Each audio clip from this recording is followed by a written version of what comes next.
She said what? Oh, hell no. 今天 No, the truth will be told. Stay with me, Katie. Like all history, this is emotionally layered and culturally dense. Janice was kicked out of school for the remainder of the year. The adults didn't know why. Janice just seemed crazy. I'm really sorry that happened.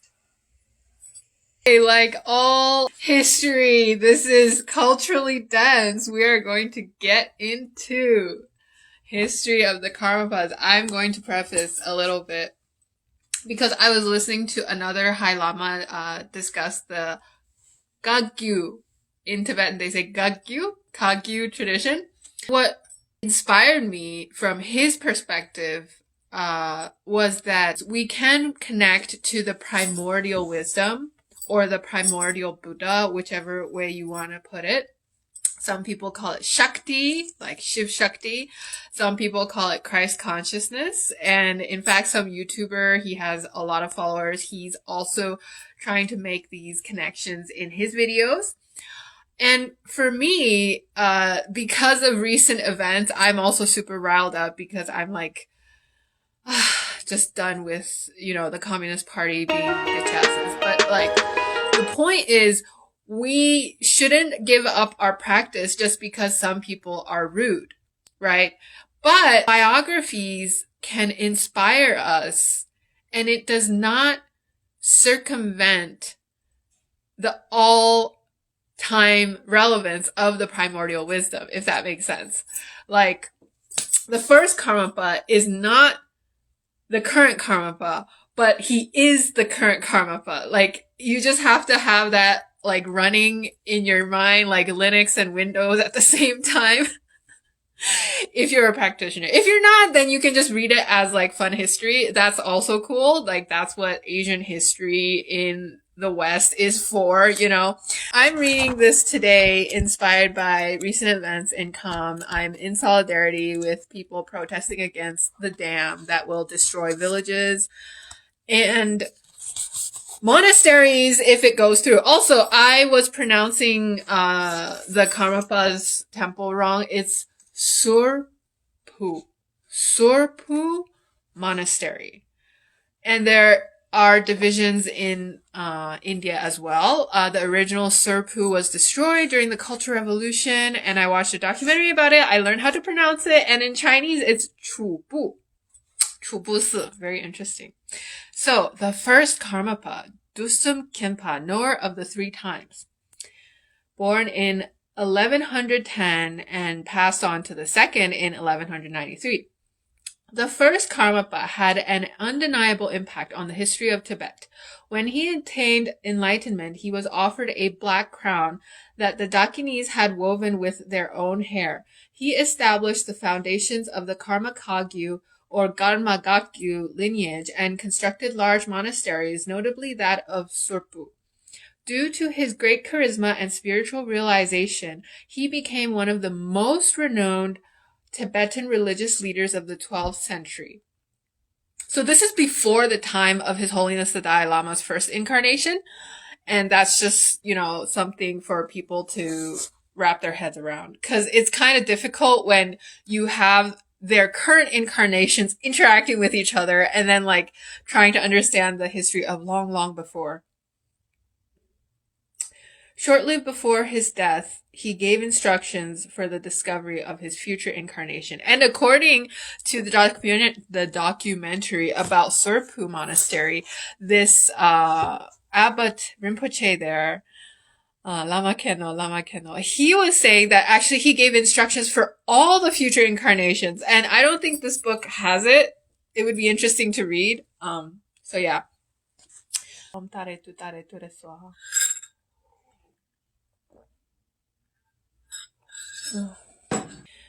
Dusum Khenpa was born in the year of the Iron Tiger, 1110, in eastern Tibet, in the village of Ratak.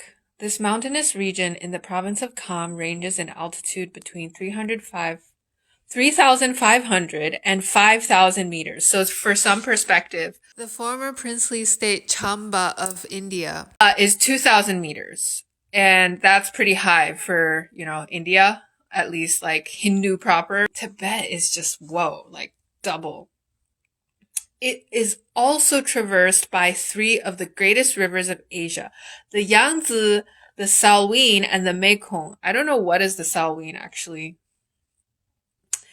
Local pastoral nomads enjoy success in cultivating numerous crops, most especially barley, which is made into the Tibetan staple, tsampa. Tsamba. Dusum Khenpa's parents were both fervent Buddhists who instilled the tradition in their child and witnessed early signs of his being a tulku. And I mentioned tulku in previous videos, I think. Why, since the 13th century in the Tibetan tradition, has it been necessary to find tulkus and rinpoches as quickly as possible? First and foremost, it is a question of memory. Not all tulkus have attained the high grounds of bodhisattvas, and the memories of their last lives are erased little by little as they grow up. It is therefore essential to recognize such tulkus while their memories are still intact, because then they can often give very precise indications of their previous lives and are still capable of recalling their previous studies. For them, a simple review of the path and its practices is sufficient.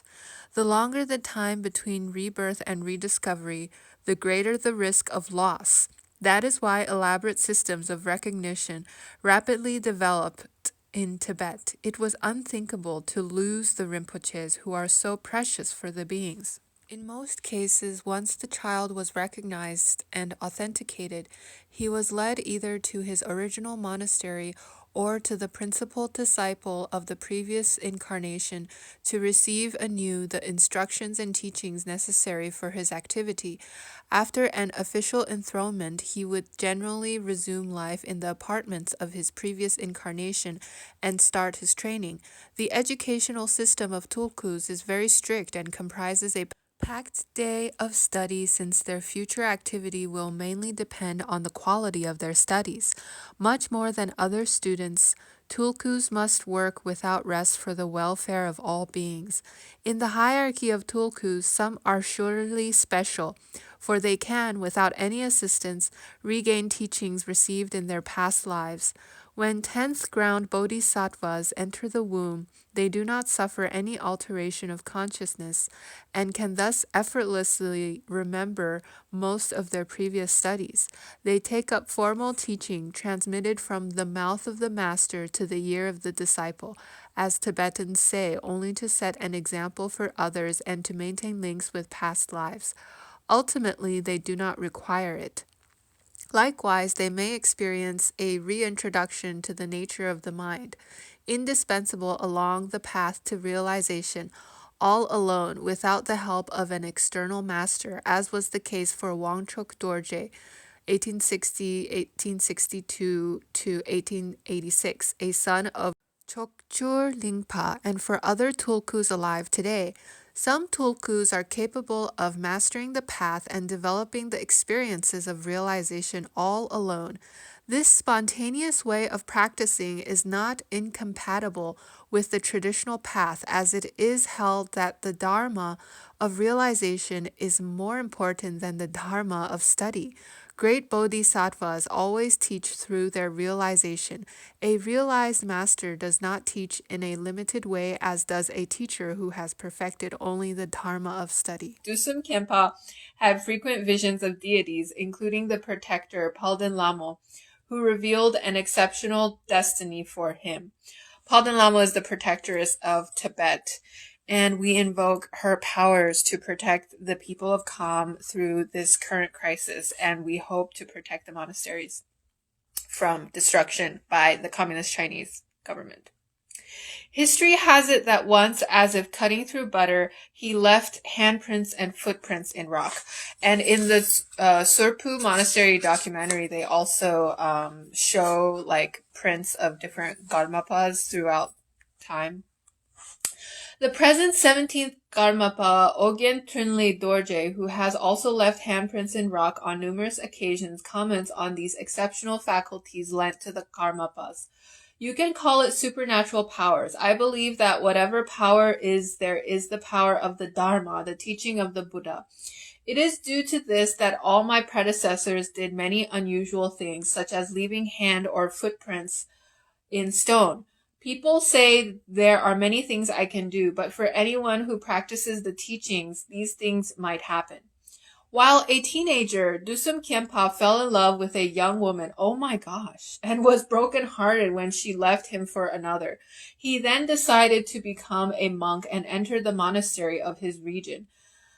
There he received the teachings of the Kadampa lineage and was ordained at the age of 16. It is said that during the ceremony he had a vision of the Buddha presenting him with a black hat, which he later replicated as the first material hat associated with the Karmapas. It came to be known as the Black Action Crown, Leshu. Central Tibet, a melting pot of Buddhist sciences. At the age of 19, wanting to continue his religious education, Dusum Khenpa decided to make his way to central Tibet. Buddhism, which had been spread throughout Tibet during the 8th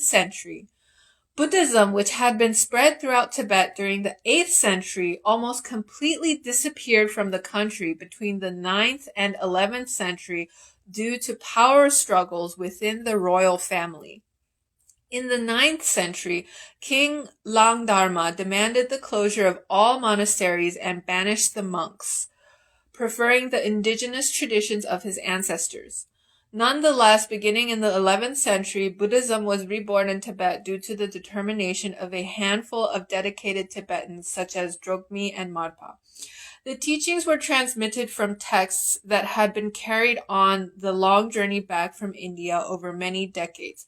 And the history, which I was listening to yesterday, also mentioned how Karmapa forefathers like Tilopa, Naropa, Marpa, one of them also carried texts from India to Kham. So we are very attached. Bodhicitta. Such as Drogmi and Marpa. At the same time, Indian masters such as the famous Atisha, abbot of Vikramashila University, were invited to teach the Dharma in Tibet. Atisha's teachings led to the establishment of the Kadampa lineage and were essential for the development of Buddhism in Tibet and were notably present in the central region. Having settled near Lhasa, Atisha taught without respite, placing emphasis on monastic discipline, development of altruism, and profound study of texts. His instructions were later incorporated into all the other lineages.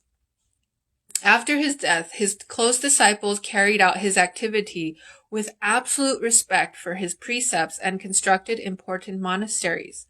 A century later, during the time of the first Karmapa, central Tibet was still under the influence of the Kadampa lineage and was a melting pot of Buddhist sciences. For 10 years, Dusum Khenpa studied principally with masters of this lineage and received most of the current transmissions. Students from all the provinces of Tibet gathered around different masters according to their reputation or specific knowledge. Students moved from monastery to monastery during their studies for several months or years to learn or deepen their knowledge of the different topics. The subjects included monastic rules, metaphysics, epistemology, and philosophy related to the different schools of thought. After having assimilated these texts, students then looked for masters qualified to transmit the initiations related to Tantra. They sought a principal teacher with whom they had some direct affinity. Gampopa and the Kagyu lineage. Around the age of 30, Dusum Khenpa wished to receive the teachings of another important lineage, that of the Kagyu, the lineage of the enlightened words. The founder, Marpa, after 3 long trips and with great effort, had brought from India priceless teachings and transmissions gathered from the most eminent masters of the period, notably Naropa, former abbot of the prestigious Buddhist University of Nalanda. On his return to Tibet, Marpa translated all these texts from Sanskrit into Tibetan, thus establishing the foundations of the Kagyu lineage.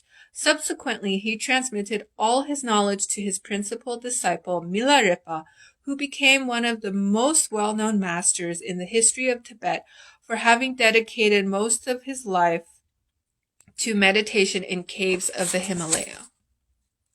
Milarepa later conferred all his transmissions on his most remarkable student, Gampopa, whose advent had been prophesied by the Buddha.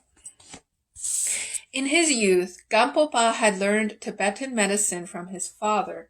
This promising future was crowned at the age of 22 by a marriage with the daughter of a clan chief and the birth of a son and a daughter.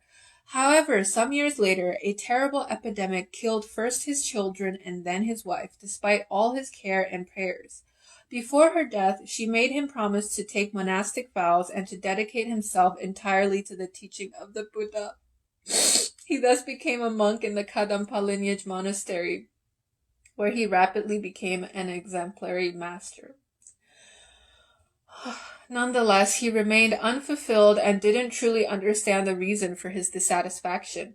It was then that he heard the name of Jetsun Milarepa. Because of the spontaneous, intense devotion that filled him upon simply hearing Milarepa's name, Gampopa sensed that a spiritual link established over many lives existed between them. He immediately decided to leave to search for this master, who at that time resided in the region of Mount Everest. Their first encounter became famous in Tibetan annals. When Gampopa arrived, I wish I had dolls like in Mean Girls.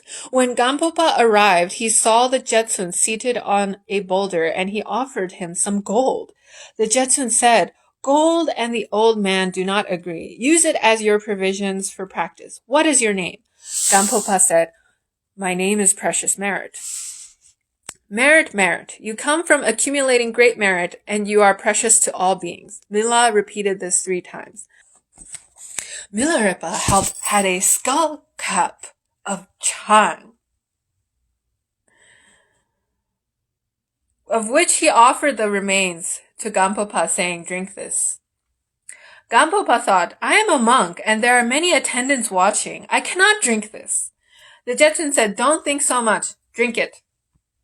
Gampopa thought, "The guru knows," and drank the rest, leaving nothing.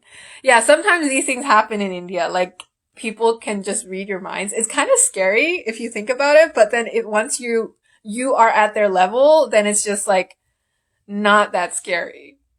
Like, it's only scary if your level isn't at other people's level and you're also paranoid, then it's a problem. But if you can also have those intuitive powers, then that's like, it's better not to be paranoid. Just like surrender, like one of the teachers said, like surrender to the flow of Ganga. Okay, so Gampopa thought the guru knows and drank the rest, leaving nothing. Then Milarepa realized he will be the lineage holder and a worthy vessel for all the oral instructions without exception. So that's the end of the quoted story. Over the years that followed, Gampopa received teachings and initiations from Milarepa and became his main disciple. Subsequently, the Jetsun encouraged him to continue to meditate in the caves of central Tibet. Gampopa thus went to Mount Dakla Gampo in southern central Tibet. This mountain was said to resemble a monarch seated on his throne, while the 7 neighboring peaks were likened to ministers surrounding the king. In 1121, after having meditated in a cave in one of the surrounding peaks, Gampopa had a monastery constructed on a rocky outcropping, a monastery that would become a major center for the Kagyu lineage. The numerous neighboring caves would serve as hermitages for advanced practitioners. This exceptional master is reputed to have had a great number of disciples, more than 51,600 monks and 500 yogis, many of whom attained very high levels of realization. The 3 men of Kham. The intense devotion that Dusum Khenpa felt upon hearing the name of Gampopa made him realize that this master was his root lama and that the bonds they had forged over many lives were again forming. Around 1140, during the period when Dusum Khenpa arrived at Mount Dakla Gampo, Gampopa was about 60 years old. His monastery, which he directed with his nephew, was then considered to be an example of discipline and erudition. To be accepted within its walls was a great honor. Furthermore, no matter the level of realization of the student, Each was treated like all the others. According to the strict rules, whoever infringed on the monastic rules risked expulsion. A famous story named The Three Men of Kham illustrates the strict discipline for which the monastery of Dakla Gampo was known. One summer, the Karmapa and 2 other monks from Kham decided to perform a Gana Chakra, meaning ritual offering, to celebrate the day of the Dakinis. Like Tara. Day of the Dakinis. This ritual requires offering food and alcohol. On the outer level, the 3 friends obeyed the monastic code Vinaya, but on an inner level, they had perfect mastery over the 2 phases of Vajrayana meditation and were thus empowered to use skillful means accessible only to accomplished practitioners. They had received permission from their master Gampopa to perform the ritual outside the monastery and to make beer offerings from 9 skull cups of beer. The 3 got to work. One rounded up wood from the fire from behind Gampo Hill with a slingshot, something usually used to herd cattle, and the logs climbed up the hill like terrified cattle. The second, Dusum Kempa, brought water in a net bag, and the third sent forth wind from his fingertips and kindled the fire. That evening, the 3 of them performed the ritual offering, and experiences of bliss inflamed their minds. Drinking beer out of the skull cups, they offered song and Vajra dances and invoked the blessing of the lineage masters. Once back in the monastery, they continued to sing and dance in the aisles. When the master of discipline heard them, he came running and shouting, "How dare you! You 3 have gone against the monastic rules. Singing songs and dancing violate our traditions and go against the Buddha's doctrine. Therefore, you no longer have your place in this monastery. Jiao Yahase, leave right now, or else tomorrow morning. Be off."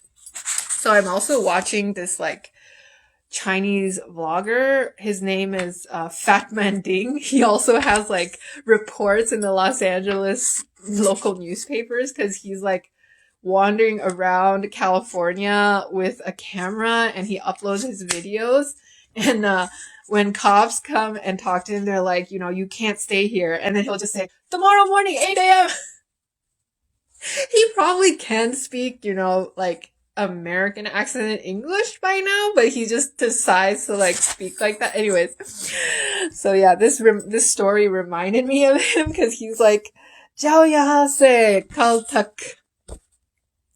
One of them, still in an exalted state of bliss, tried to argue with him and explain how to drink alcohol, and he sang a spiritual song of Milarepa, but the discipline master would not listen and threatened him with his stick.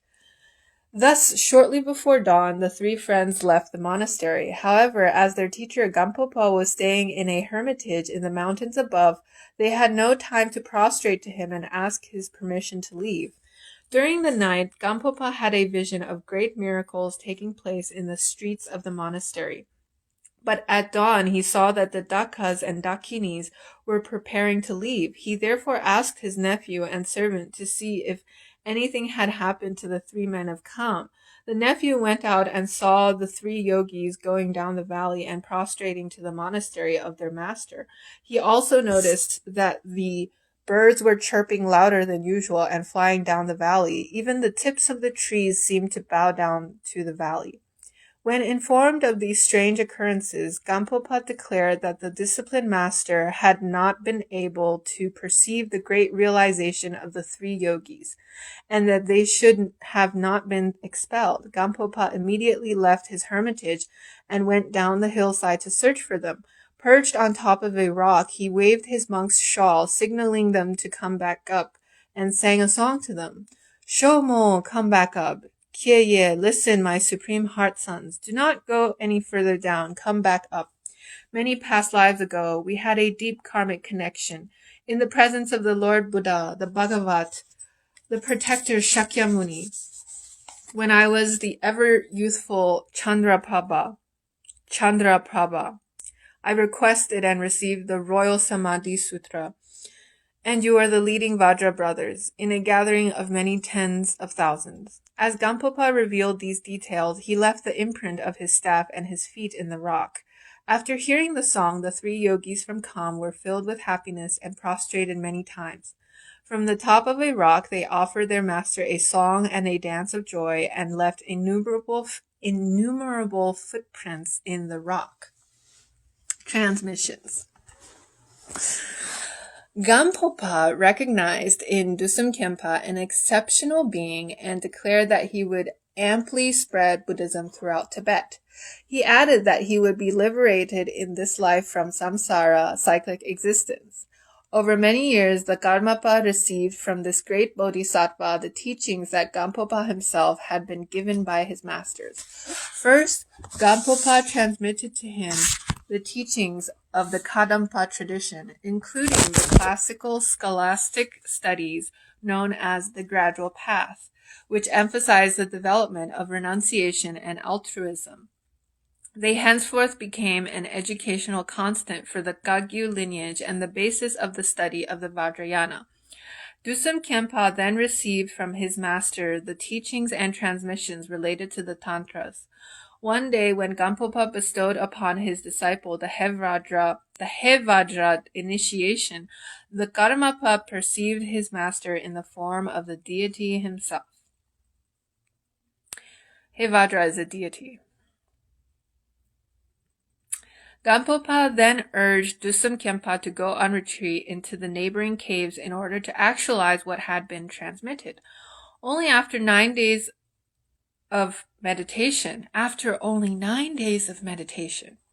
he spontaneously experienced a strong feeling of warmth and bliss.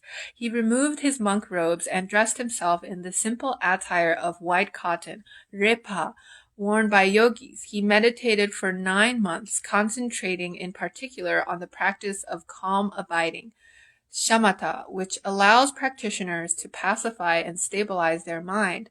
Having excelled in this, he continued his retreat for 3 more years, perfecting his meditative capacities on the understanding of the nature of mind through penetrating vision, vipassana practice. Finally, Gampopa conferred upon him the ultimate instructions of the Kagyu lineage. What were the instructions? Footnote 40. He then considered that the realization of his disciple was henceforth stable.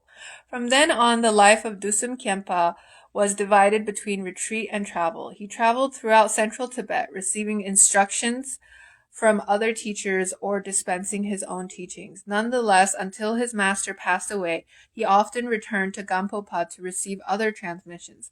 Gampopa encouraged the Karmapa to go on retreat in the near future at Kampo Gangra in eastern Tibet, prophesying that it would be in this location that Dusum Khenpa would attain complete enlightenment.